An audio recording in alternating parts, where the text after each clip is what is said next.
I love Howard Marks, and I've been wow, stocks are ripping today. I've been trying to read his book one chapter throughout the day, and so today we're gonna read it together. If you want to listen, I think it'll help me think through everything if I'm reading it out loud. Okay.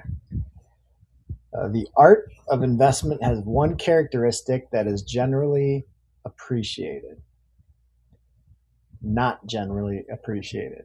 Okay, we're off to a bad start. Let's start over. The art of investment has one characteristic that is not generally appreciated. A credible, if unspectacular, result can be achieved by the lay investor with a minimum of effort and capability. But to improve this easily attainable standard requires much application and more than a trace of wisdom. And that's a quote to start the book out by Benjamin Graham, who was Warren Buffett's mentor. There's two more quotes that start this book out. The second one's from Einstein. It says, everything should be made as simple as possible, but not simpler. And the final one from Charlie Munger, it's not supposed to be easy. Anyone who finds it easy is stupid. Okay, well, I don't find it easy, so I must be a smart investor. Few people have what it takes to be great investors. Some can be taught, but not everyone. And those who can be taught can't be taught everything. Valid approaches work some of the time, but not all. And investing can't be reduced to an algorithm or turned over to a computer, AI. Even the best investors don't get it right every time. The reasons are simple. No rules always work. That's key. No rules always work. The environment isn't controllable, and circumstances rarely repeat exactly. Psychology plays a major role in markets, and because of this, highly variable cause and effect relationships are not reliable. An investment approach may work for a while, but eventually the actions it calls for will change the environment, meaning a new approach is needed. And if others emulate an approach, that will also blunt its effectiveness. So, gotta be different. Investing, like economics, is more art than science, and that means it can get a little messy. One of the most important things to bear in mind today is that economics isn't an exact science. It may not even be much of a science at all, in the sense that in science, controlled experiments can be conducted. Past results can be replicated with confidence, and cause and effects relationships can be depended on to hold. That is not true in investing, always. Because investing is at least as much art as it is science, it's never my goal, Howard Marks, in this book or elsewhere, to suggest that it can be routinized. In fact, one of the things I most want to emphasize is how essential it is that one's investment approach be intuitive, adaptive, rather than fixed and mechanic. At the bottom, it's a matter of what you're trying to accomplish. Anyone can achieve average investment performance. Just invest in the index fund. That buys a little of everything and will give you what is known as market returns, merely matching what the market does. But successful investors want more, and they want to beat the market. Love that sentence. They want to beat the market. In my view, that's the definition of successful investing, doing better than the market and other investors. To accomplish that, you need either good luck or superior insight. Counting on luck is not much of a plan, so you'd better concentrate on insight. In basketball, they say you can't coach height, meaning all of the coaching in the world will not make a player taller. It's almost as hard to teach insight. As with any other art form, some people just understand investing better than others. They have, or manage to acquire, that necessary trace of wisdom that Benjamin Graham so elegantly calls for. Everyone wants to make money. All of economics is based on belief of the universality of the profit motive. So is capitalism. The profit motive makes people work harder and risk their capital. The pursuit of profit has produced much of the material progress that our world has enjoyed. But the universality, why can't I say that? But the universality, okay.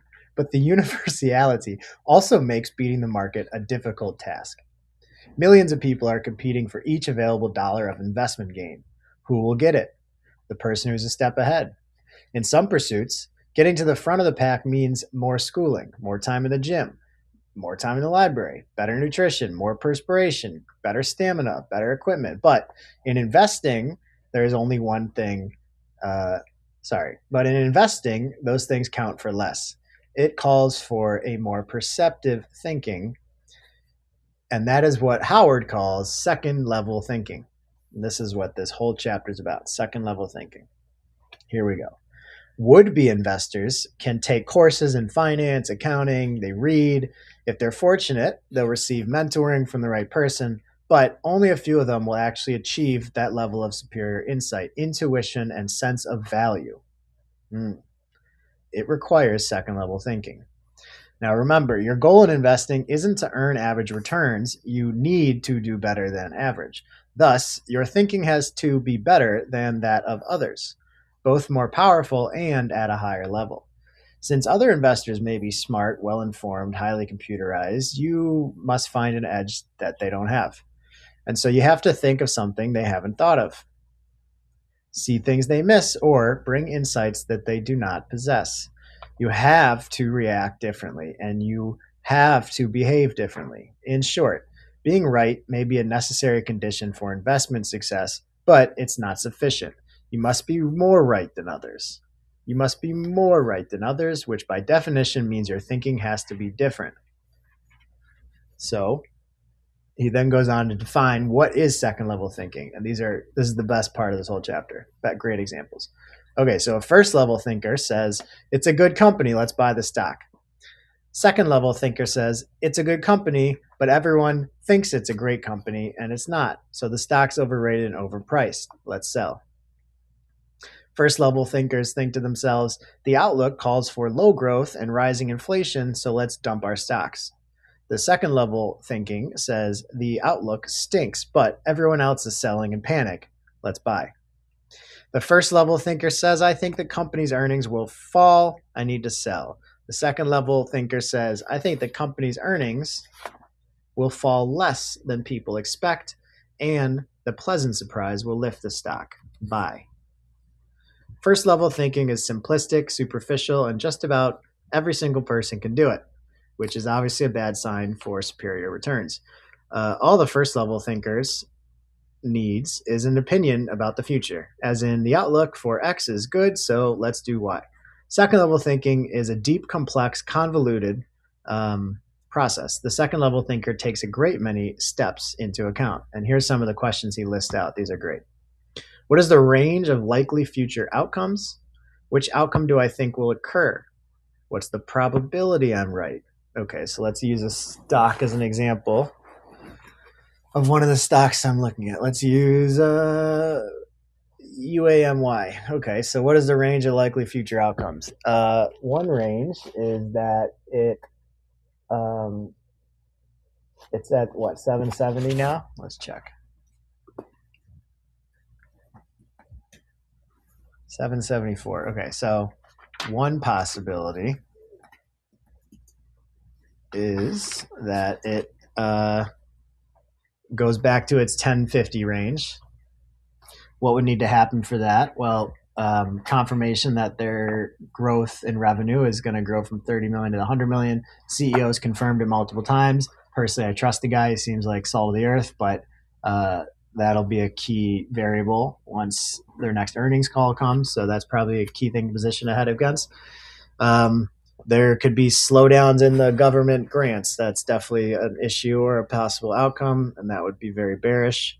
But if I had to guess, just given how important antimony is, I think that the outcome that will occur is that they will report 30-40 million of revenue over the next 2 quarters at least, significantly doubling what they had last year just in 2 quarters, and I think the market will love it. What does the consensus think? Well, it used to be at 10.50 and now it's at $7 3 days ago. So probably the market's not sure what to think. Seems like people think rare earths are not as important, critical minerals are not important. I disagree. Is the consensus here's another question. Is the consensus psychology that's incorporated in the price too bullish or bearish? It's probably neither. It's pretty neutral, I feel like. I mean, I guess it leans bullish on a longer term. It leans bearish in the short term. Feels like people forgot how important this company's going to be. All right, last question. What will happen to the asset's price if the consensus turns out to be right? And what if I'm right? Well, if I'm right, it probably goes up to 1050 at least. And then if I'm wrong, it would tank pretty hard. All right, so get back to the book. The difference in workload between first level and second level thinking is clearly massive. And the number of people capable of the latter is tiny compared to the number of people capable of the former. First level thinkers look for simple formulas and easy answers. Second level thinkers know that success in investing is the antithesis of simple. That's not to say you won't run into plenty of people who try their darnest to make blah, blah, blah, blah, blah. Okay, so he goes on to bash those people that sell that they know how to do stocks. All right, so first level thinkers think the same way other first level thinkers do about the same thing, and they generally reach the same conclusions. First level thinkers think the same way other first level thinkers do about the same things, and they generally reach the same conclusions. Yes, of course. By definition, this can't be the route to superior returns because it's by definition not differentiated. All investors can't beat the market since collectively they are the market. So that's a very smart way to frame it. First level thinkers think like other first level thinkers. Most people are first level thinkers. Most people are the market. And so if you want to beat the market, fundamentally, you can't do that. Before trying to compete in the zero-sum world of investing, you must ask yourself whether you have a good reason to expect to be in the top half. To outperform the average investor, you have to be able to outthink the consensus. Are you capable of doing so, and what makes you think so? So it's interesting. I feel like a lot of this book or this chapter is about you have to anchor to the consensus and then position yourself against it. The problem is that extraordinary performance comes only from correct non-consensus forecast. But non-consensus forecasts are hard to make correctly and hard to act on. Over the many years, people have told me that the matrix shown below had an impact on them. And I'll show you this matrix in a second. You can't, well, I'll show it to you now. It's not that helpful from the camera. All right, whatever, I'll just tell you. So there's, let's imagine a quadrant, and one combination is conventional behavior times favorable outcomes. So if you have conventional behavior, meaning you're doing what other people are doing, and have favorable outcomes, meaning it worked out for you, then you will have average good results. So that's like everyone doing average stuff at the upper end of average. Then there's that's a stupid sentence. Okay, then there's another combination of unconventional behavior paired with favorable outcomes. So again, this is if you do something different and it works out, then your results are above average results. This is his whole argument. And then you can imagine if you do conventional behavior, but you have a bad result, you're going to have average bad results. And if you do something different and it turns out to be bad, you're going to have below average results. So the risk reward is you can get below average or above average results, but if you do it different, at least you won't be average. Of course, it's not that easy and clear cut, but I think it's the general framework. If your behavior is conventional, you're going to get conventional results, good or bad. Only if your behavior is unconventional is your performance likely to be unconventional. And only if your judgments are superior is your performance likely to be above average. The upshot is simple. To achieve superior investment results, you have to hold non-consensus views regarding value, and they have to be accurate. That's not easy. None of this is rocket science, but this is probably a top 3 greatest investor of all time, and it's his first chapter, so we're almost done. The attractiveness of buying something for less than its worth makes imminent sense. So how is one to find bargains in efficient markets? You must bring exceptional analytical ability, insight, or foresight. But because it's exceptional, very few people have it. For your performance to diverge from the norm, your expectations and thus your portfolio have to diverge from the norm too. And you have to be more right than the consensus, different and better. That's a pretty Darn good description of second level thinking. Those who consider the investment process simple generally aren't aware of the need for or the existence of second level thinking. Thus, many people are misled into believing that everyone can be a successful investor. Not everyone can. But the good news is that the prevalence of first level thinkers increases the returns available to second level thinkers. To consistently achieve superior investment returns, you must be one of them. And this is coming from one of them. Okay, so that's chapter 1. Chapter 2 is about the market efficiency theory. And then chapter 3 is about value and intrinsic value. And chapter 3 has been my favorite so far. But okay, throw a follow. If you like Howard Marks, if you like investing, I'll read second chapter tomorrow.